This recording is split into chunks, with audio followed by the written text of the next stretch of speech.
The cupcakes were sweating in the October heat, their blue and pink frosting slowly sliding sideways under the soft glow of fairy lights.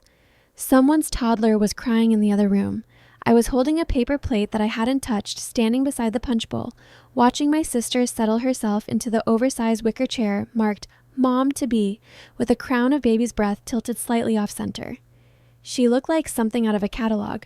Perfect white maternity dress, perfect bump, perfect glow. All eyes were on her as she smiled and waved at her college roommate holding up an iPhone. But mine weren't. My name is Emily. I'm 34 years old. And this is how I turned my sister's performance into her unraveling. Before we continue, please subscribe to the channel and let us know where you're listening from in the comments. The punch in my cup was too sweet. I was just about to sneak away to refill it with something stronger when I heard it. My Aunt Louise. Oh, this one says, to Emily. Must be a mix-up. Silence. Just a flicker of confusion. Then my sister laughed. That practice kind of laugh she used at work functions when someone said something vaguely inappropriate. Her hand hovered over the medium-sized silver box with the white satin bow.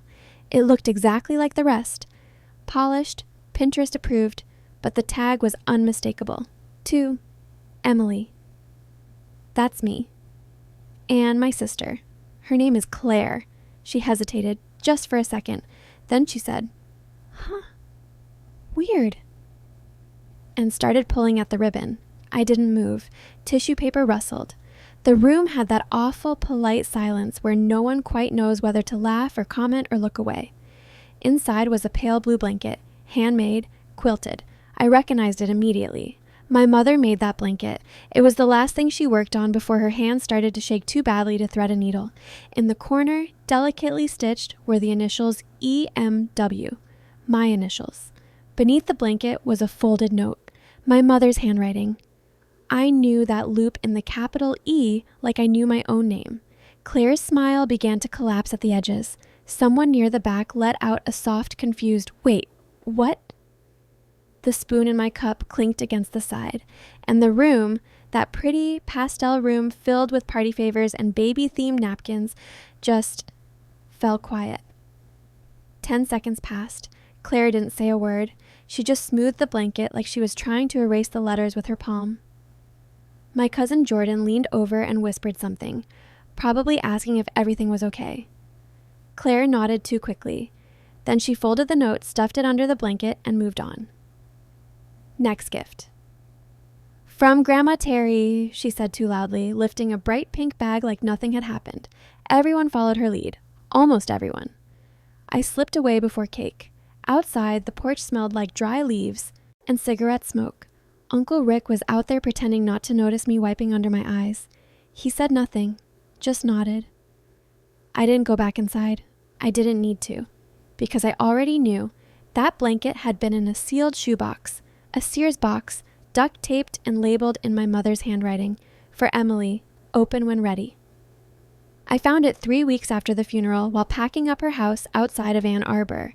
Claire wasn't there for the packing. She said she was too pregnant, so it was just me. I didn't open the box at the time. I thought I'd wait, put it in my closet, but 2 weeks ago I went looking for it and it was gone. I thought maybe I'd moved it. Maybe I had taken it to storage in the U-Haul with the old dining chairs. I called the facility near Livonia. The manager remembered me. He pulled the entry logs. "Looks like someone else used your code last month," he said. My code, the one I'd shared with Claire, just once. That was all it took. She knew what it was. She went in, and she took the box. I didn't confront her. Not yet. I wanted to be sure. So I went to Mom's old neighbor, Evelyn, the one who used to check the mail for her. She was there the day Claire visited last summer. "She said you sent her to look for baby photos," Evelyn told me, "but she only stayed 15 minutes. She paused, then added, "Didn't bring any boxes out, but I saw her with something tucked under her arm." That's when I knew. Claire didn't just take the box. She'd unwrapped it, claimed it.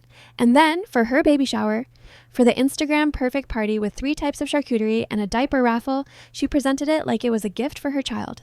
Like it had always belonged to her. Like Mom had meant it that way. And the worst part? People believed her. Because Claire was always the golden one. The first to marry, the first to host Thanksgiving, the one with the glossy blonde hair and the husband who coached Little League. Me? I moved to Chicago after Mom died, didn't post much, didn't stay in the group chat when it turned into wedding planning and baby shower logistics.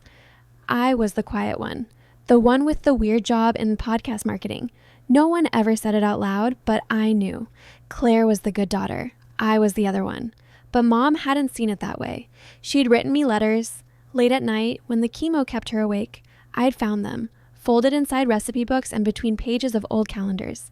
She said she was proud of me, that she knew I didn't need the spotlight, that I held the family in ways no one noticed, picking up prescriptions, staying through the hard nights, arguing with doctors when Mom was too tired to speak.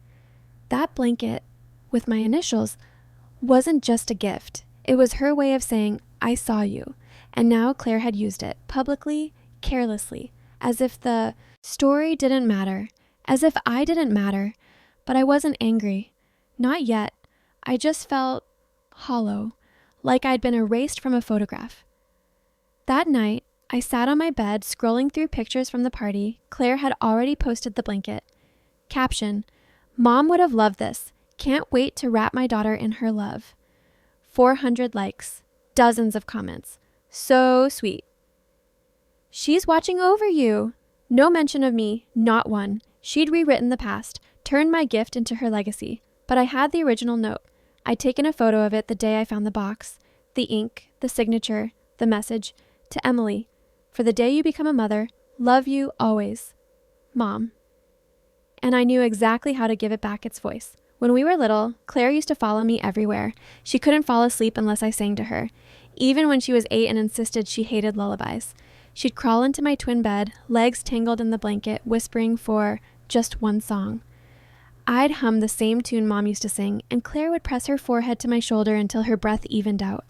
I remember the warmth of her hair, the faint smell of baby shampoo, the way her fingers would twitch when she drifted off, like she was reaching for something she didn't want to lose. But things shifted after high school, slow at first. She got into a sorority at Ohio State. I stayed home, enrolled in community college, helped Mom with her arthritis. My world shrank to pill organizers, grocery lists, and the nightly sound of the dishwasher clicking off around midnight. Claire's world expanded. She came back with stories about formals and mixers, about spring break in Panama City, and boys who made her playlists. Her skin glowed. Her nails were always done. She talked in the shorthand of someone who knew she'd been chosen. For what, I wasn't sure. Mom never compared us, but other people did. She's so polished, they'd say about Claire, and you, well, you've got that quiet strength. I knew what that meant. It meant I was invisible. I learned to nod when people praised her, to laugh when she told stories that turned me into the punchline. It didn't hurt exactly. It just confirmed the rules of our orbit. She shone, I steadied. After Mom passed, it took a month before Claire came to help pack the house. By then, I'd already boxed the ceramics, emptied the closets, and found the letters Mom hid inside a hymnal. I remember sitting on the floor, the air thick with dust and lemon pledge, reading her handwriting until my throat closed. Claire stayed for one weekend. She breezed in wearing a floral maxi dress, sunglasses perched on her head, like she was stopping by a brunch instead of a childhood home that smelled like grief. She smiled through dinner, snapped photos of our bedroom, the posters, the bunk bed ladder still scarred with stickers. And then, pointed at the curio cabinet, these would be cute in the nursery, she said, lifting Mom's porcelain rabbits. She didn't ask. She didn't need to. She had that practiced, gentle entitlement that made people hand her things without realizing they'd given something away. Then she was gone. A few weeks later, I noticed the duct-taped Sears shoebox was missing. I blamed myself at first. Maybe I donated it by accident. Maybe I'd misstacked it under winter coats. But that night, I couldn't sleep. The thought buzzed like a mosquito in my skull. Constant, maddening. At 2 a.m., I gave in, sat up. The room smelled like detergent and regret. I opened my laptop, logged into the storage unit app, and checked the access log. Only 2 entries, one from me, September 12th, the other September 25th. Claire's code. She'd gone in. I stared at the screen until the glow blurred my vision. My heart did that slow, cold drop, the kind you feel before a crash. The next morning, Claire posted a bump photo on Facebook. Caption, Found a few old treasures in Mom's boxes, feeling her love today. Comments poured in, little hearts, angel emojis. That's when I knew. She didn't just take the box, she turned it into a story. Her story. She used it to reinforce the mythology everyone already believed. Perfect daughter, perfect mother-to-be. But what she didn't know was that I had proof. Literal, physical proof. I'd photographed the label the day I found it, to Emily, open when ready. I had a time-stamped photo of the note before she ever touched it. And there was one small detail she didn't notice. The blanket had a faint coffee stain in the upper right corner, from the night Mom spilled her decaf while sewing. I remember that night in microscopic detail, the smell of fabric softener, the late-night talk show glow flickering across Mom's tired face, her hand trembling slightly as she dabbed at the fabric. "She's busy," Mom said when I asked about Claire, "but sometimes I wonder if she even knows I'm still here." Then she smiled at me, soft but weighted. "You always show up, Emmy, even when no one notices." That stain became part of the pattern, a tiny, imperfect halo on pale blue. And there it was again, on Claire's social media post, visible even through the Instagram filter. Proof she'd taken more than an heirloom. She'd taken a memory, rewritten it, branded it with her name.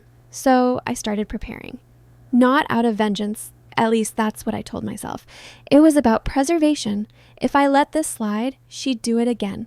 She'd repaint every shared memory until my version of our life ceased to exist. So I dug, printed every photo I had of the blanket still sealed in its box, printed the email Mom sent months before she died. "Hope you like blue. I started something for you, just in case." I even printed the storage unit logs, the access code confirmation with Claire's timestamp. Each page felt like armor.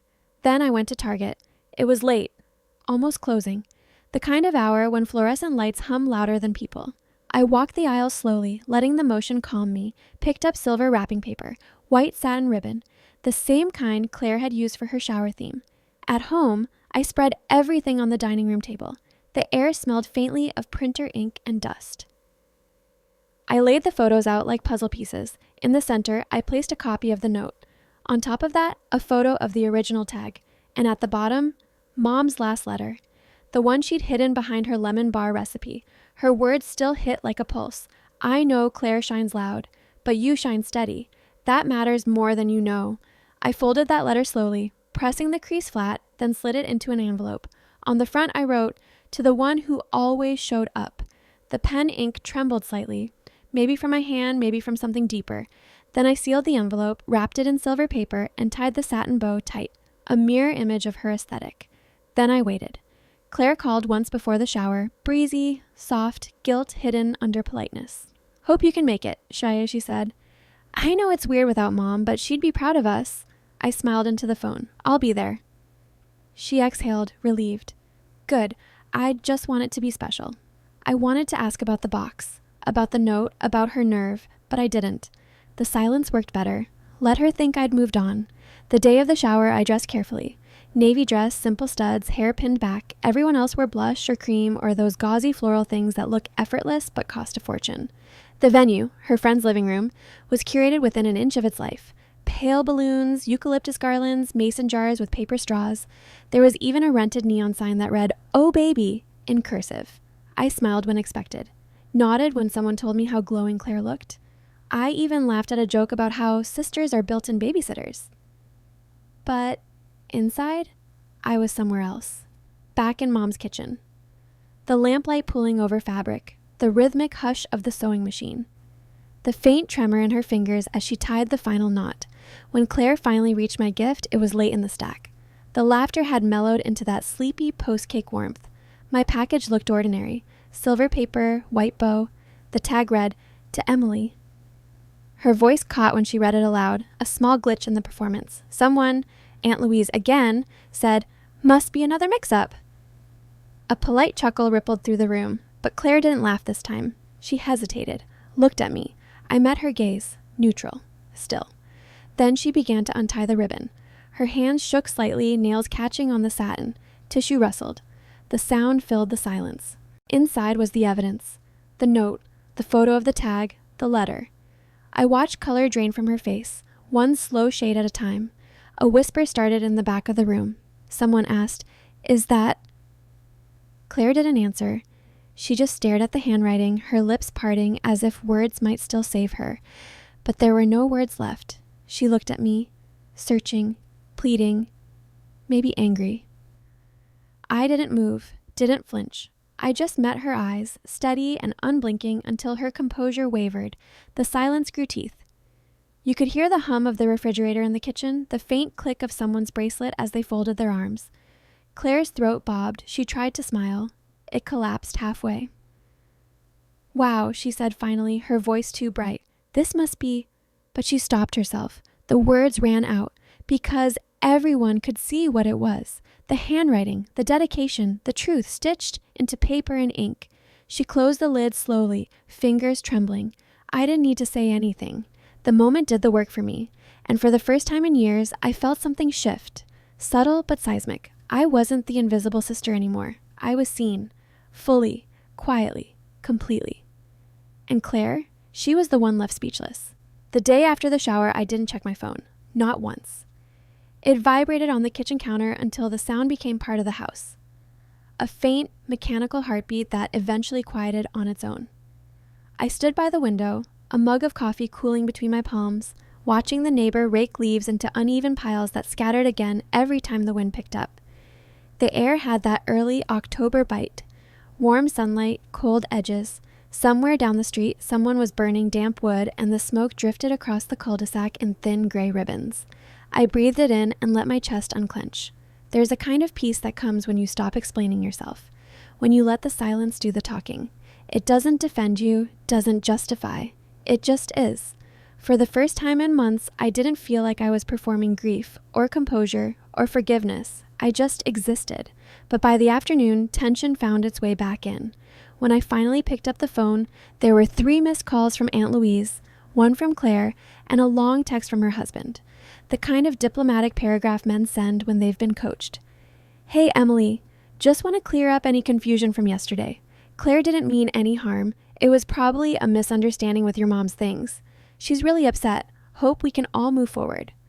Move forward. The phrase hit like static. Meaningless. Polished. Safe. I didn't reply. I didn't owe anyone comfort. Instead, I pulled the manila folder from my kitchen drawer and spread it across the table. The paper smelled faintly of ink and cardboard. I organized everything again. Photos, letter, storage log.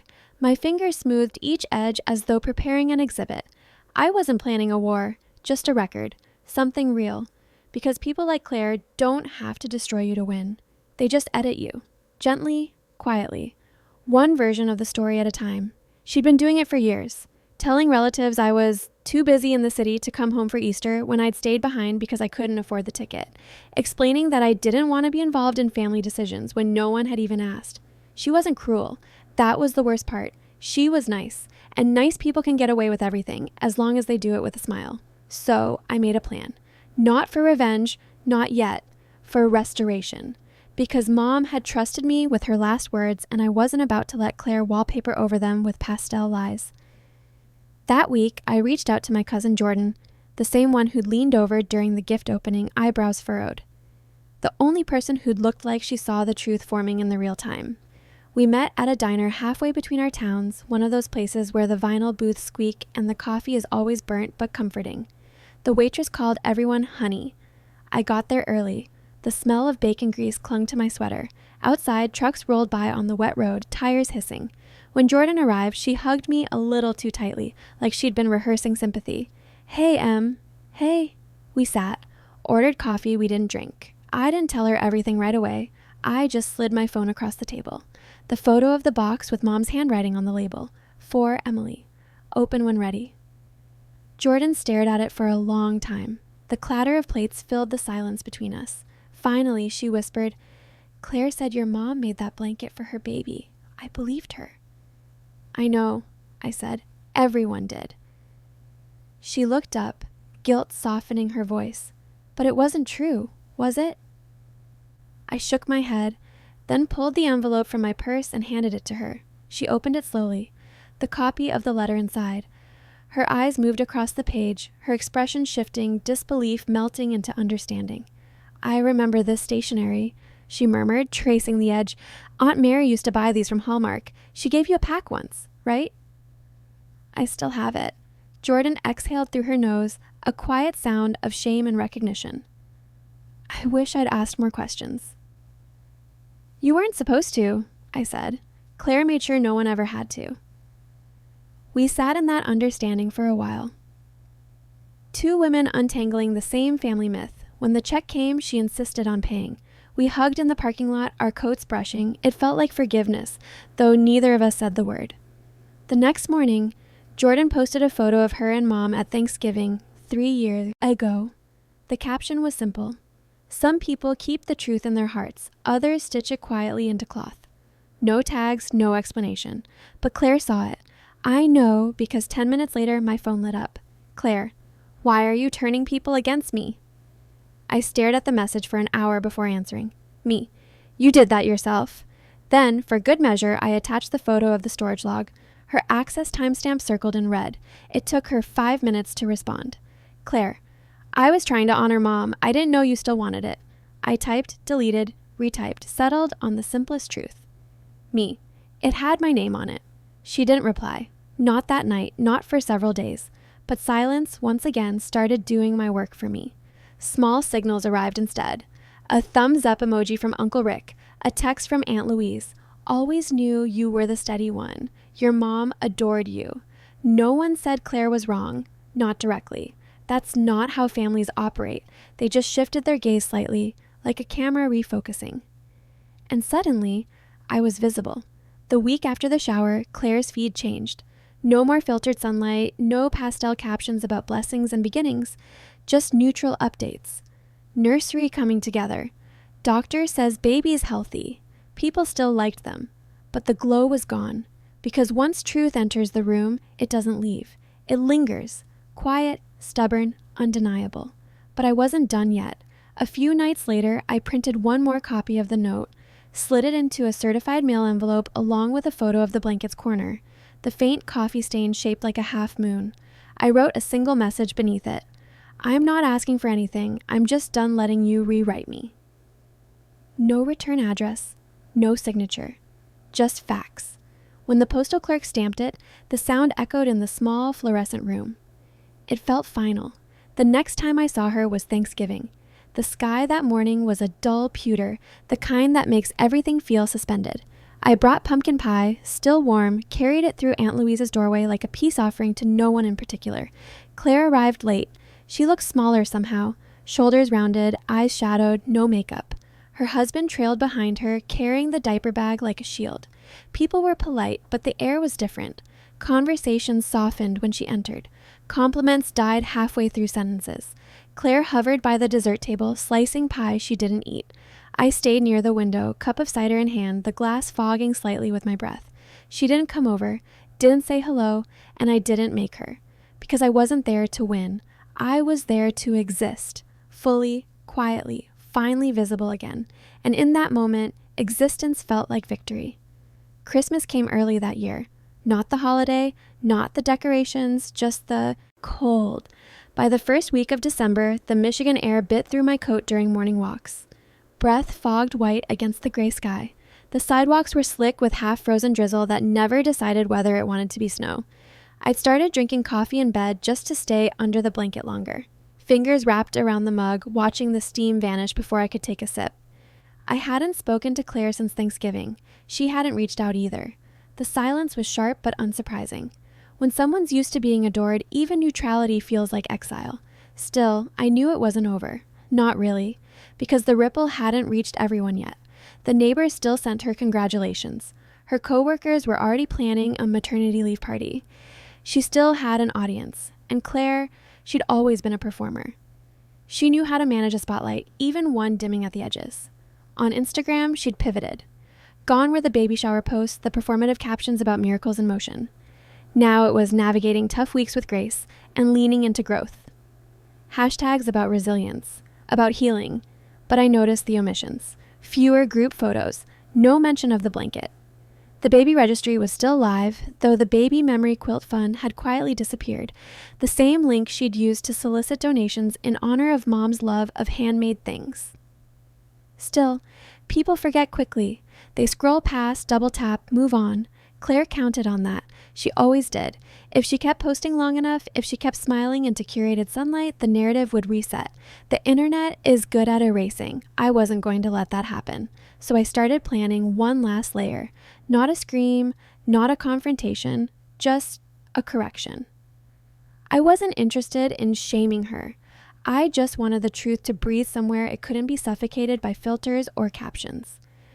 So I reached out to someone I'd followed quietly for a while, a writer named Julia who ran a small but loyal newsletter about grief, motherhood, and legacy.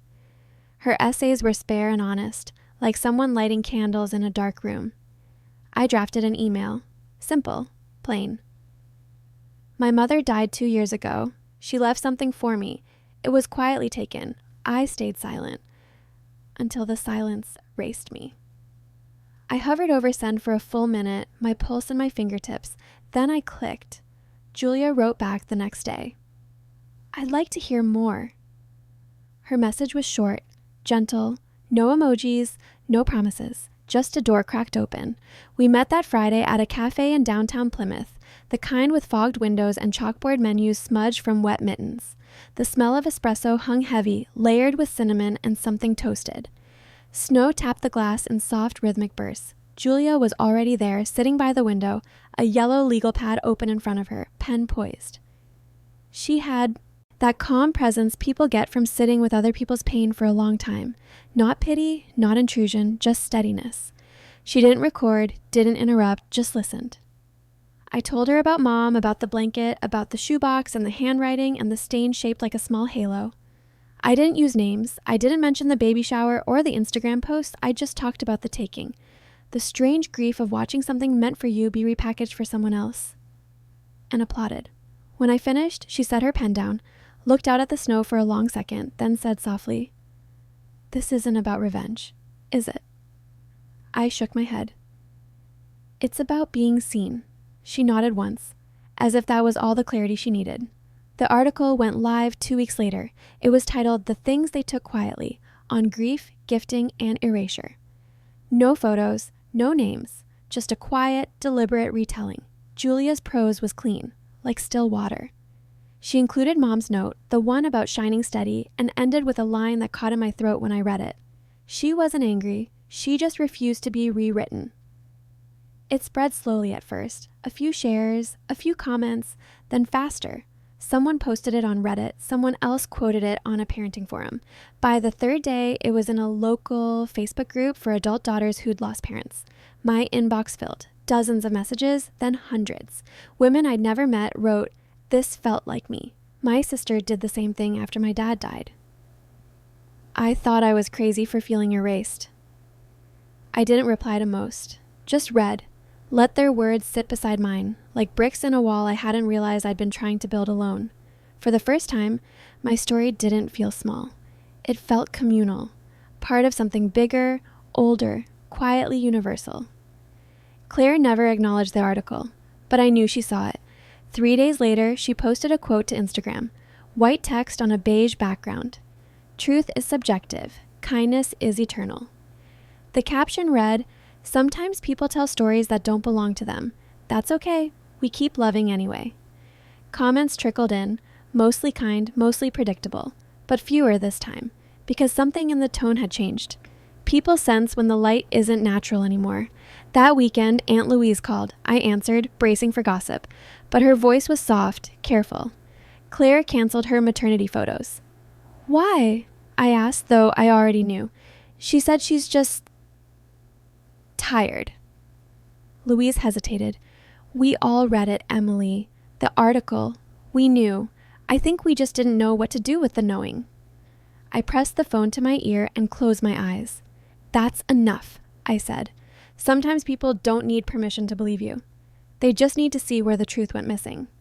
After that call, I sat on the floor by my bed and pulled the blanket from its box again. Ran my hand over the stitching. The fabric was soft, worn at the edges, carrying the weight of every hand that had touched it. The real revenge isn't rage, it's remembrance and reclamation. That's what I did next. I booked a small cabin near Petoskey, 3 hours north, just for the weekend, somewhere quiet with pine trees and snow thick enough to silence everything else. When I arrived, dusk had already settled. The cabin smelled faintly of cedar and old books. I lit the fireplace and watched the flames catch, the crackle filling the silence like breathing. I unpacked carefully. One bag, one folded blanket, one letter. I laid the blanket on the bed, set the letter on top, and then placed a single photograph beside it. Me and Mom on the porch the summer before her diagnosis, 2 glasses of iced tea sweating on the table, sunlight falling through the railing in golden stripes, our legs touching, her hand resting lightly over mine. For a long while, I just sat there, listening to the fire, to the wind in the eaves, to my own heartbeat slowing down. Then I cried, not from grief, not anymore, from the space that finally belonged to me, where no one else was speaking over it, where the story could finally be quiet and true. The baby was born in March, a girl. Claire named her Nora. I found out the usual way, Instagram. There it was, framed perfectly between a paid partnership post and a quote about gratitude. A black and white hospital photo. Claire in bed, hair pulled back but artfully messy, smiling that soft post-delivery smile. The baby swaddled tight in a white blanket, wearing a knitted hat with a pom-pom the size of a plum. Her husband stood behind them, hand resting on her shoulder, both of them lit by sterile fluorescent light softened with a filter. No caption, just a white heart. The comments came fast. She's beautiful.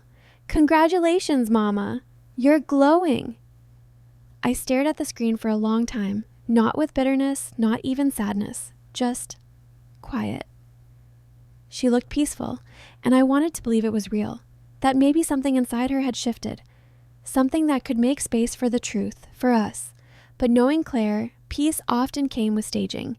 She'd always been able to transform pain into performance before the first tear had even dried. Still, I scrolled through the photo twice, zoomed in on the edge of the frame, wondered if the blanket was somewhere out of sight, tucked around the baby, cropped out for symmetry. It wasn't there. Or, if it was, she'd hidden it well.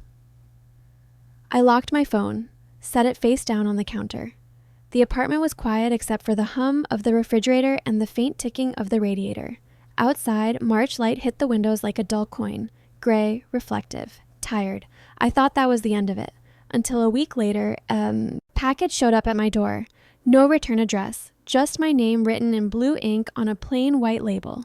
Inside was a photo album, the kind with thick pages and adhesive film, heavy enough to make my hands feel unsteady as I lifted it.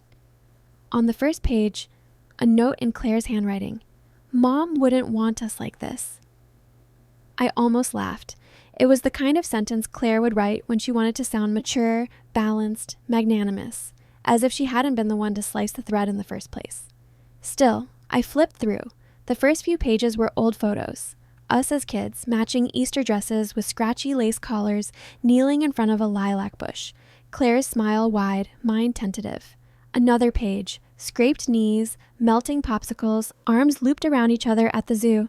She'd written captions in the margins, small, controlled. Emily's science fair project. Claire's 5th birthday.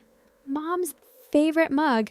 Simple, factual, devoid of nostalgia, almost clinical in their restraint. I kept turning pages, half expecting a trap, half bracing for a rewrite, but the last page stopped me. A printed photo of the blanket, folded neatly, resting inside a wooden keepsake box lined with tissue paper. The caption beneath it read, "For Emily, when you're ready." No explanation, no apology, but for once, no rewriting either. I closed the album, set it on the table, and left it there. 2 full days passed before I touched it again. Every time I walked by, I felt its weight like a hum in the room. Not threatening, not comforting, just present. The 3rd night, I made a cup of peppermint tea, Mom's favorite. The scent filled the apartment, crisp, herbal, a little sharp. I sat on the floor with the album in my lap, the radiator creaking behind me.